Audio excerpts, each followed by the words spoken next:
remember when I began, I was very successful in Ghana as the first charismatic church. And I was having problem with my spiritual father, Archbishop Idahosa of blessed memory. Ora Robert came to Ghana. We filled the stadium during those days. Huge. Inside, everywhere was packed. It got into my head. When I saw the numbers, it got into my head. I was very young at that time. And so when Ora Robert went back to America, he did a newsletter.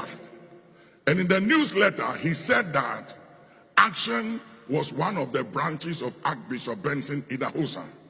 One of my young pastors saw that and said, it's wrong. You have to put a disclaimer on it.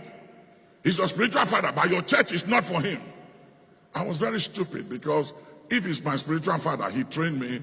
What is wrong if he claims that my church is his? Anyway, so I wrote to Ora Robert to change that thing he put in his newsletter, that Action is not part of Archbishop Idahosa's church.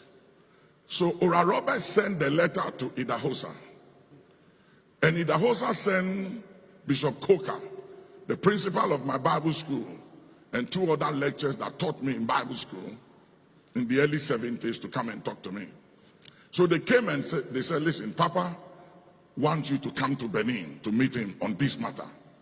And I said to them, go and tell him I'm not coming.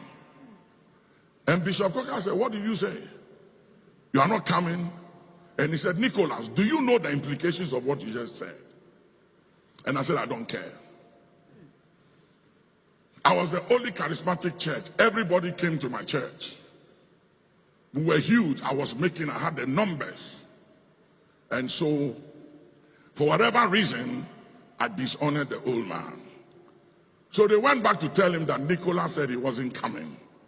And he sent me a letter and said, Nicholas, now that you think you have arrived and you don't need me anymore, I'm officially releasing you to cover yourself and your family henceforth. And I have no dealings to do with you whatsoever.